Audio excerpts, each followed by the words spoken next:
The message came on a Tuesday. It arrived the same way all conclave messages did, wrapped in ceremony, full of long words, and signed by 47 different species. It was delivered through the standard diplomatic relay station at the edge of the solar system, translated into 72 languages, and then forwarded to the United Earth Council in Geneva, where it landed on the desk of Secretary-General Marin Voss at exactly 6 in the morning. Voss read it once, then she read it again, then she sat very still for a long time. The message was not a request. It was not an invitation. It was a demand. The Galactic Conclave, the great coalition of spacefaring species that governed most of the known galaxy, was summoning a human representative to appear before the full assembly on Station Halcyon within 30 days. The purpose of the meeting, the message said, was to discuss the continued aggressive posturing of the human species and its refusal to comply with conclave safety protocols. At the center of the complaint was Earth's orbital defense grid, a network of weapons platforms and shielding systems that humanity had spent the last 40 years building. The conclave wanted it dismantled, or at least significantly reduced. They used very polite language to say so, but the meaning was clear. Voss called an emergency session of the Earth Council that same morning. The council chamber filled quickly. Ministers and generals and ambassadors took their seats. Coffee was brought in. Nobody drank it. "They're not asking," said General Adisa Kamara, head of Earth's Orbital Defense Command. He was a big man with a calm voice, and he laid the translated message on the table like it was something mildly interesting. "They're telling." "They always tell," said Ambassador Priya Nair. She was the one who had spent the most time dealing with the conclave over the years. She had more gray in her hair than she'd started with. "That's how they operate. They frame it as diplomacy, and then describe the consequences if you don't agree." "What are the consequences?" someone asked. "Sanctions, trade restrictions. Possibly a blockade of the outer transit lanes." Nair folded her hands. "They have the numbers for it. 47 species. Even if only half of them participate, we'd feel it."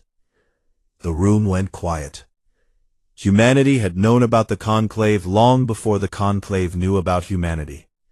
That was the part most people didn't talk about much. For almost 60 years, Earth's deep space listening arrays had been picking up conclave communications. Not all of them, not even most of them, but enough. Enough to understand the shape of how they operated. Enough to learn which species were powerful, which were afraid, and which were pretending to be one while secretly being the other. When first contact finally came, formally, officially, with ships and delegations and elaborate ceremonies, humanity had already been watching for decades. They had not announced this. It had not seemed like the right time. Since then, Earth had walked a careful line. They traded. They attended summits. They sent observers to conclave meetings and sent polite responses to conclave proposals. But they had not joined, and they had not stopped building. The orbital defense grid was the sticking point. To the conclave, it looked like aggression, a young species with a chip on its shoulder, arming itself against neighbors it didn't trust. To Earth, it looked like common sense. "We need to send someone," Voss said at last. "Not a committee, not a delegation, one person, someone who can stand in that chamber and speak clearly." "Speak clearly or speak loudly?" Kamara asked. "Both, and someone who won't be impressed by the room." There were not many candidates. The conclave assembly chamber on Station Halcyon had been deliberately designed to overwhelm visitors. Vast ceilings, strange lighting, the seats of 47 species arranged in a great semicircle, all facing the small central platform where the guest of honor was expected to stand. It was built, essentially, to make whoever stood in the middle of it feel very small. Voss already knew who she wanted to send. Commander Yara Osei was 44 years old.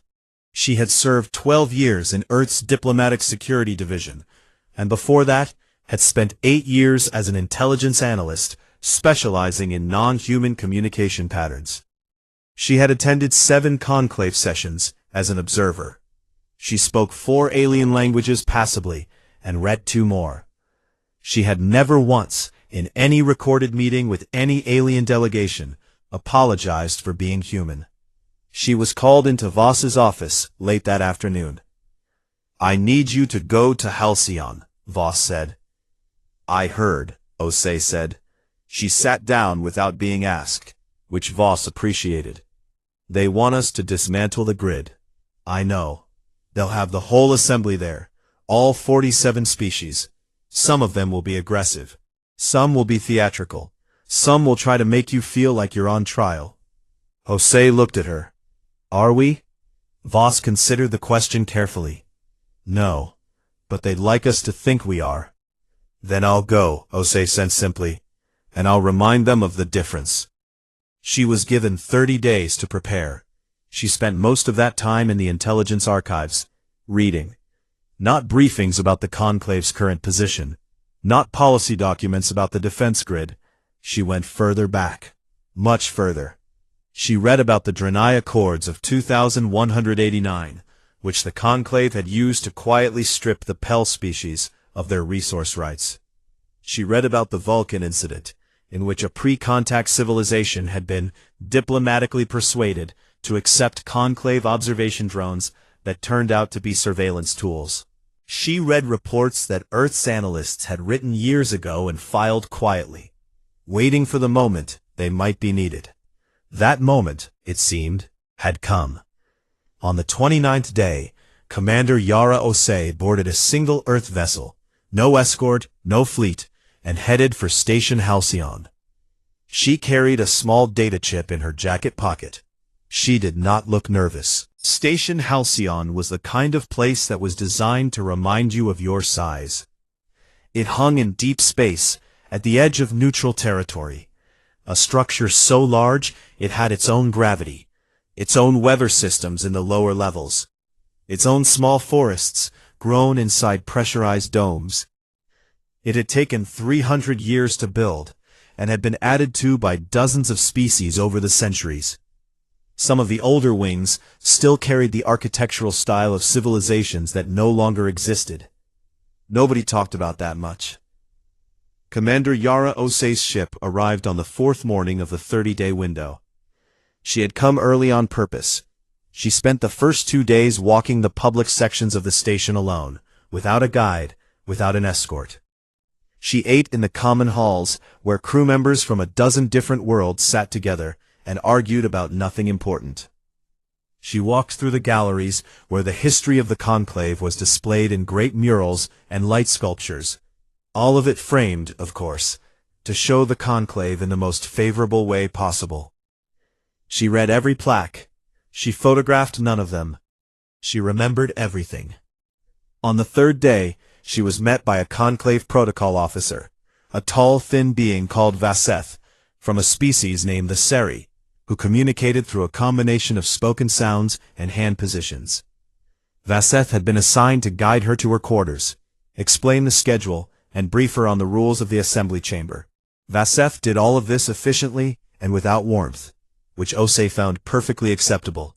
"The assembly will begin tomorrow at the 2nd station bell," Vaseth told her. "You will be escorted to the central platform. You are expected to remain there for the duration of the proceedings. The council members will address you in sequence. You are permitted to respond when indicated." "When indicated," Osei repeated. "Correct. The presiding chair will signal when it is appropriate for the guest representative to speak." Osei nodded slowly. Guest representative, not ambassador, not delegate. She noticed the language carefully. "And if I wish to speak before being indicated?" The hand positions shifted slightly, in a way that might have meant discomfort. "That would be highly irregular," Osei said. "I'll keep that in mind," Osei said pleasantly. She spent that evening in her quarters, not reviewing notes or checking data. She sat in a chair by the narrow viewport and looked out at the stars for a long time. Then she slept well. The assembly chamber was everything the briefing documents had said it would be. It was circular, with a ceiling so high that the upper section disappeared into indirect light. The walls curved upward like the inside of a shell. The 47 delegation seats were arranged in a sweeping arc, at elevated levels, each one built to suit the biology of the species occupying it, so that some sat high and some sat low. Some were enclosed and some were open. Some were lit in colors that humans could not see clearly. All of them, however, faced the same point, the small plain circular platform at the center of the floor. Osei walked to it without hesitation. She stood there and looked slowly around the room. She did not appear impressed. She did not appear nervous. She clasped her hands behind her back and waited. The chamber filled gradually. Species arrived with their delegations, some with many advisors, some with only 2 or 3. They watched her as they settled in. Several appeared to find her stillness unusual. The Gravik delegation, large reptilian beings from a system 3 sectors away, kept their amber eyes on her with what might have been curiosity or what might have been something else. The Sarathi, small, 6-limbed, and collectively one of the most politically powerful species in the conclave, clustered together and spoke quietly. The Moon delegation, who communicated primarily through color changes across their broad, flat bodies, cycled through several shades before settling on a deep, thoughtful blue. Then the proceedings began. The presiding chair, a rotating position currently held by a species called the Veth, who resembled loosely extremely tall gray herons, called the chamber to order. The voice came through translation systems fitted to each position on the floor. Osei's earpiece rendered everything in clear, flat English. The first 3 hours were, in a word, relentless. Species after species took the floor. They spoke about the history of the conclave. They spoke about the importance of mutual trust between civilizations. They spoke about the long and careful process by which new species were welcomed into the galactic community, and the responsibility that came with that welcome. They spoke at length about the Earth orbital defense grid. The grid, they said, was destabilizing. It sent a message of hostility to peaceful neighbors. It represented a refusal to participate in the shared security arrangements that held the conclave together. It was, said the Gravik representative in a particularly long address, the weapon raised in the hand of a child who does not understand that the room is full of those who wish it well. Osei listened to all of it. She stood in the same spot for 3 hours. She did not shift her weight from foot to foot. She did not check anything. She did not look bored, though 2 of the junior Sarathi advisors later told their colleagues they had found her expression impossible to read, which had unsettled them considerably. She took no notes. She needed none. Several of the speeches carried open threats, though wrapped in the careful cloth of diplomatic language. The Moon delegation spoke about the difficulty of trade navigation in systems where defensive uncertainty existed. The Veth presiding chair noted that the conclave's collective security agreement allowed for coordinated response measures when member species felt threatened. A small species called the Irath, who had never spoken to Osei directly before, used the word consequences 4 times in 6 minutes. At one point, a recess was called.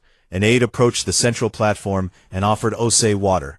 She accepted it, drank some, and handed the container back. The aide seemed surprised that she had not moved from her spot. When the session resumed, the tone shifted slightly. What had been warnings began to harden into something more like ultimatums. The defense grid had to be reduced by at least 60% within 18 months. Earth needed to formally apply for provisional conclave membership, which would subject it to conclave security oversight. Earth's independent deep space exploration programs needed to be registered and approved in advance. The list was not short. And through all of it, Osei said nothing. The presiding chair had not indicated her. She had not been given a signal. She stood and listened and did not react. And the longer the session went, the more the delegates seemed to notice that their words were having no visible effect on her whatsoever. By the 6th hour, there was a tension in the chamber that had not been there at the beginning. They had expected fear, or at least discomfort. They had expected the small species to look small. They had designed this room for exactly that purpose. Commander Yara Osei did not look small. She looked like someone who had come a very long way, and was in absolutely no hurry to leave. The presiding chair finally called on her at the 7th hour. By that point, 3 delegates had given second addresses. The Irath representative had repeated the word consequences so many times it had begun to lose meaning. The moon had shifted from blue to a pale, agitated yellow. Even some of the conclave's own members had begun to look restless in their seats, perhaps sensing that the session was not going the way it was supposed to. "The floor is now given to the representative of the human species," said the Veth presiding chair, in a tone that managed to be both formal and slightly impatient. "You may address the assembly." Osei did not move right away. She stood very still for a moment, long enough that a few delegates shifted in their seats. And then she reached into her jacket pocket and placed a small data chip on the edge of the platform railing in front of her. She set it down carefully, the way you might set down a glass that was very full. Then she straightened, looked out at the chamber, and began to speak. Her voice was clear and calm. She used no dramatic tone. She did not raise her volume. She spoke the way someone speaks when they know they do not need to. "Thank you for the time," she said. "I have listened to everything that has been said today. I want you to know that I heard all of it. I will not be summarizing it back to you. I don't think that would be useful." She paused briefly. "I want to start with something simple. My name is Commander Yara Osei. I was sent here by the United Earth Council as its sole representative. Not a committee, not a delegation, one person. I think you understand what that means." Several delegates stirred. They understood exactly what it meant. Sending one person to face 47 species was either the greatest insult ever delivered to the conclave, or a statement of absolute confidence, possibly both. "I am going to respond to the requests that have been made today," Osei continued, "but first I am going to say some other things. I ask that you allow me to finish before responding. What I have to say will take about 4 minutes." Nobody spoke. Nobody interrupted. "The conclave was formed," she said, 312 years ago.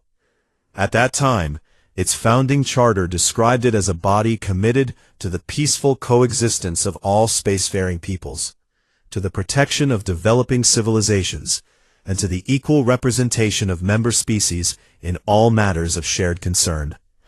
She let that sit for a moment. "I have read the charter. I have also read what happened after it was signed." The chamber was very quiet now. In the year 2189, the Drenai Accords were ratified under conclave authority. The official record describes this as a trade agreement. The actual terms, which are not included in the public record but which we have had access to for 19 years, stripped the Pell species of mineral rights to 4 inhabited moons in their home system. The Pell did not understand the full terms of what they were signing. Nobody translated the relevant clauses into their language. When they later attempted to challenge the agreement, the conclave ruled that the original ratification was binding. A low sound moved through the chamber, something between discomfort and alarm. In 2217, the Valkan shipping corridor was reclassified as a conclave security zone. 14 independent species lost transit access they had used for generations.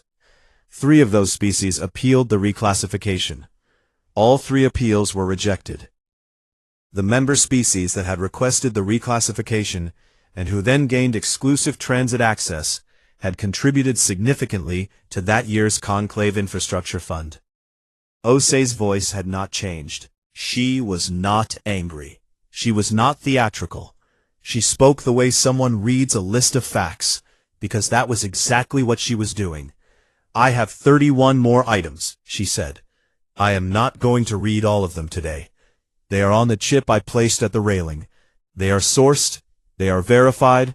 Copies have already been transmitted to independent news relays serving 12 non-conclave systems, and will begin broadcasting in approximately 6 hours, regardless of what happens in this room." The silence in the chamber was now a different kind of silence. It had weight to it. "I want to be clear about something," Osei said. "We are not afraid of the conclave. We were never afraid of the conclave. We have been watching you, carefully, for a very long time. We know what you are. We also know that many of the species in this room are not the ones responsible for the things I've described. Some of you have been on the other side of exactly this kind of pressure. We know who you are too. She looked around the chamber slowly, deliberately, meeting the visual sensors or eyes of several delegations in turn. The orbital defense grid is not coming down, she said. Not 60%, not 10%, not one platform. You do not get to ask us to be defenseless, and then explain that it's for our own good. We are not children. We have never been children. We have been patient. We have been quiet. We attended your summits and listened to your speeches and replied to your messages with appropriate courtesy. We did this because we are reasonable, and because we hoped that you were too. But I want to say something now, clearly, so that there is no confusion about the human position after today. She reached up and straightened her jacket collar, a small, unhurried gesture. We don't negotiate with those who mistake our patience for weakness. We don't disarm on command. We don't apologize for surviving. And we do not, under any circumstances, respond to threats by making ourselves smaller. She picked up the data chip from the railing and held it up briefly so the whole chamber could see it. Everything we know is on here. Everything we've been watching. Everything we've been waiting to say. We are releasing it not because we want to destroy the conclave. We are releasing it because some of the species in this room deserve to know what has been done in their name. She set the chip back down.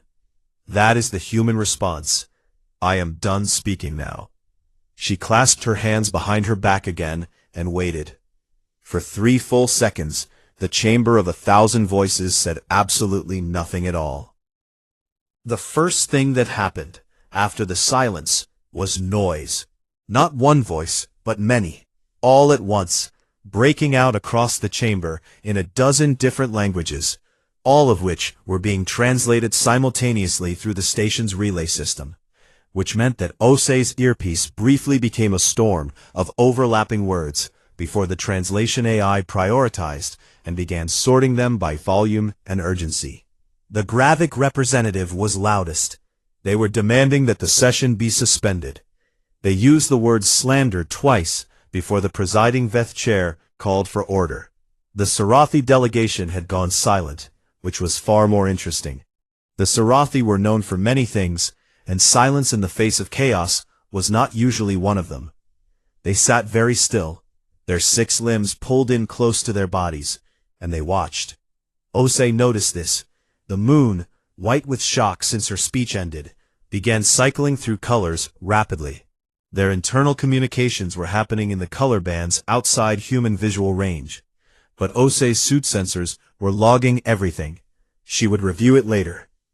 The session is suspended, the Veth chair announced, loudly enough to cut through the noise.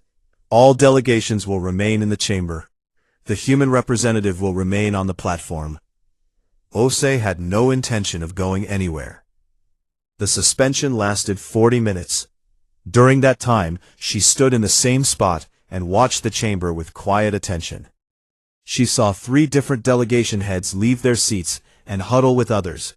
She saw 2 conclave security officers enter the upper level and speak to the presiding chair's aide.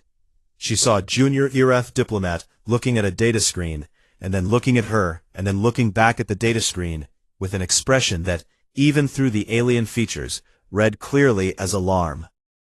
They were checking the chip. Or at least, they were checking what they could verify quickly. What they were finding was that it was all accurate. When the session resumed, something had changed in the room. The graphic representative was still angry, but the anger had a different shape to it now, less like offense and more like a person trying to decide which direction to run.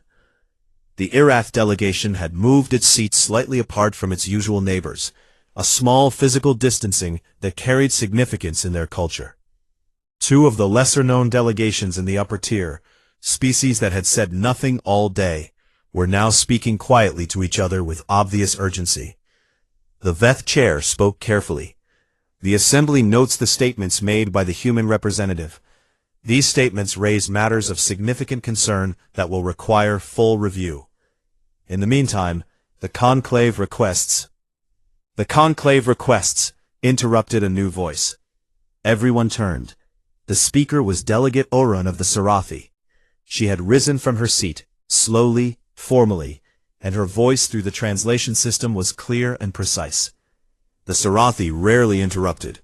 When they did, everyone listened. I would like to speak, Orun said, if the chair will permit it. The Veth chair paused, then nodded. The Sarathi delegation has been aware for some years that certain aspects of conclave governance were not consistent with the founding charter. Orun's voice was measured. She was not confessing. She was stating, "We have raised concerns internally. Those concerns were noted and then set aside. We accepted this because we believe the system, imperfect as it is, was better than the alternative." She turned slightly, looking toward the Gravik section. "We no longer believe that. The information presented today, if it is accurate, and we have begun reviewing it, and believe it to be so, describes a pattern of conduct that cannot be addressed with an internal review process. It cannot be addressed by asking the human species to disarm and then resuming normal operations. Something larger is required." The Gravik representative began to speak. Orun held up one limb, a gesture so calm it was almost quiet, and the Gravik fell silent. "I am not finished," Orun said simply. That was the moment, several historians would later note, when the session changed from a confrontation to something else entirely. Over the next 2 hours, 4 more delegations spoke. Not to attack the human representative, not to defend the conclave's record. They spoke about their own experiences, things they had noticed, decisions they had disagreed with, moments when they had felt the weight of the conclave's larger members pressing down on the smaller ones. One delegation, from a species called the Neph, who had only joined the conclave 11 years earlier, described a negotiation process that sounded, in careful diplomatic language, very much like coercion. The Gravik delegation walked out at the 4th hour. They did not announce they were leaving. Their representative simply stood, and the delegation filed out through the upper exit in silence. Half the chamber watched them go. The other half very deliberately did not. Osai watched. She had said nothing since her speech. She had not been asked to, and she had not volunteered it. She stood on the platform and listened, and when delegates glanced at her, which they did, frequently, she met their looks steadily and without judgment. She was not gloating. She was not triumphant. She looked like someone doing a job she had prepared for carefully, and was now seeing through to the end. The data chip, meanwhile, had been doing its own work. Osai had told the chamber that the files would begin broadcasting to independent news relays in 6 hours.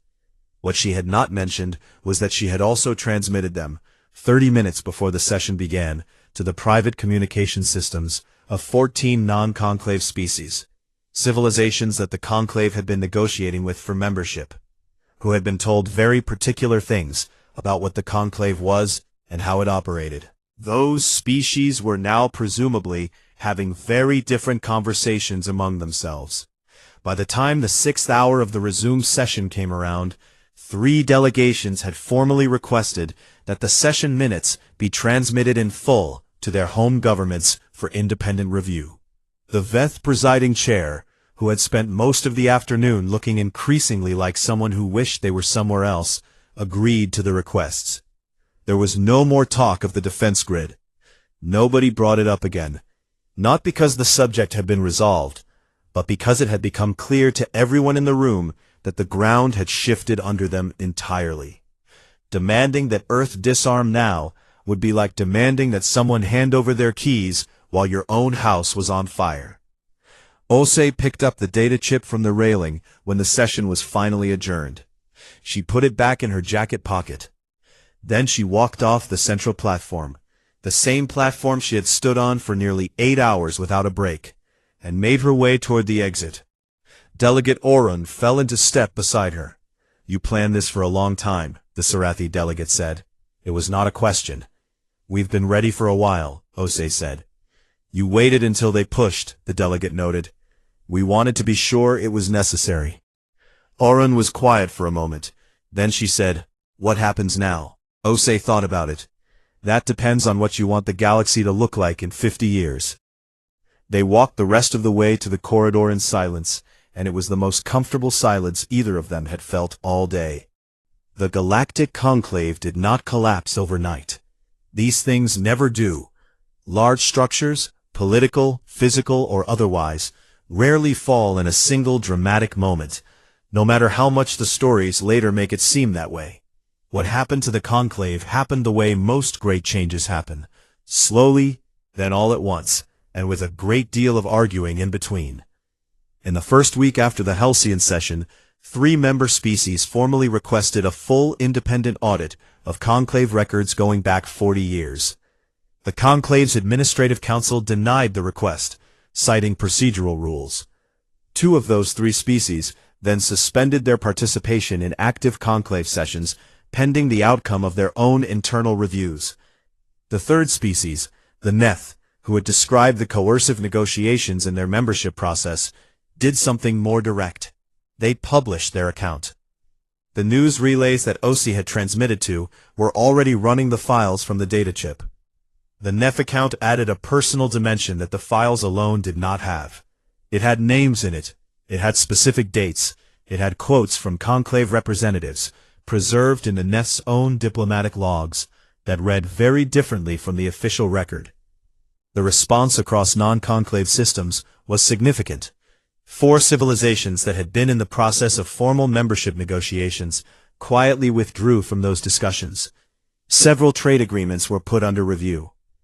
On 3 different worlds, public protests formed outside the offices of local conclave liaison stations, not violent, but persistent, and covered widely.